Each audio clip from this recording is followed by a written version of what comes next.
Hezbollah के हमलों पर इजराइल का एक और बड़ा बयान सामने आया है। लेबनान में राजनयिक समाधान का वक्त खत्म हो रहा है, ये कहा है इजराइल ने। हिजबुल्लाह के साथ समझौते की उम्मीद खत्म होती जा रही है। तो देखिए, एक तरह से आप कह सकते हैं कि इजराइल की आखिरी उम्मीद है इस वक्त कि किसी तरह का समझौता हो जाए और हिजबुल्लाह लेबनान से जो लगातार इजराइल पर हमला कर रहा है वो रुक जाए, वरना इसके बाद क्या हो सकता है, इसे लेकर बड़ी धमकी भी दी जा चुकी है।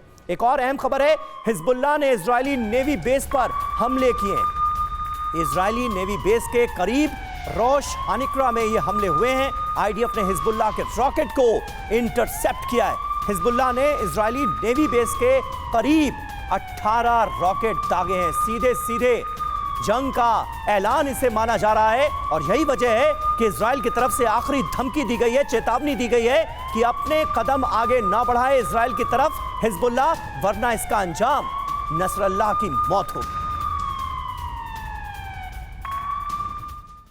तो हिजबुल्लाह और इजराइल के बीच अगर जंग बढ़ी तो यह बहुत विनाशक रुख अख्तियार कर सकता है।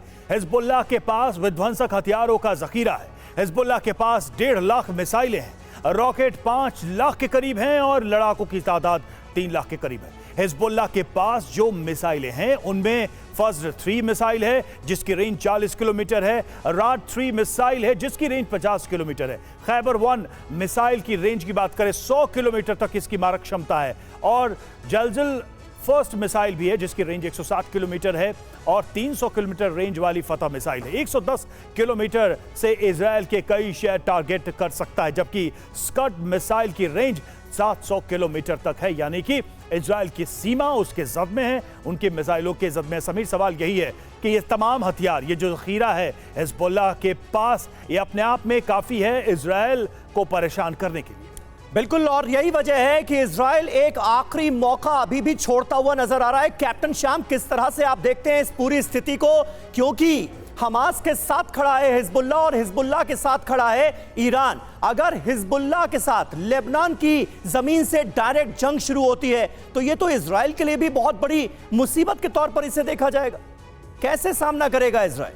बिल्कुल, देखिए, मैं 3-4 बातें कहना चाहूंगा। ईरान हिजबुल्लाह को इतना नज नहीं कर रहा कि हिजबुल्लाह नॉर्दर्न फ्रंट खोले। अमेरिका और ईरान की एक साइलेंट अंडरस्टैंडिंग है जिसमें हिजबुल्लाह को उतना परेशान नहीं करना है नॉर्दर्न गाजा में। इजराइल शुरू से अपनी नॉर्दर्न गाजा को फोल्ड करके रखा हुआ है। स्क्रिमिशेस, 100 से ज़्यादा रॉकेट हों या ड्रोन्स के अटैक हों, ये शिवा फार्म्स के ऊपर जो अटैक हो या गोलान हाइट्स में सीरिया में हो, ये छिटपुट घटनाएं हैं। हिजबुल्लाह को मालूम है कि वो फुल फ्लेज्ड वॉर में नहीं जाएगा।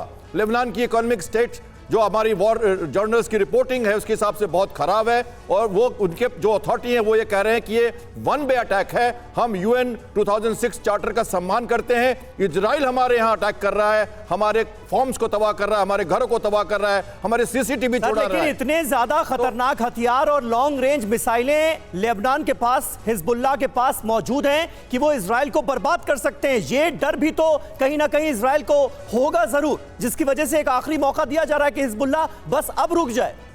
यस, लेकिन यह भी बात बहुत क्लियर है कि डिप्लोमेटिकली आज नेतन्याहू वहां गए थे और उन्होंने 3 चीजें कही हैं कि डिप्लोमेटिकली अगर यह सॉल्व नहीं होता तो अब पानी सर से ऊपर गुजर जाएगा और हम बदला लेंगे। लेकिन ये बातें बहुत दिनों से कही जा रही हैं। लगातार मैं 2 महीने से कह रहा हूं कि यह नॉर्दर्न फ्रंट उतना नहीं खुलेगा, और उनके लीडर लेबनान के कह रहे हैं कि वॉर को एस्केलेट ना करें।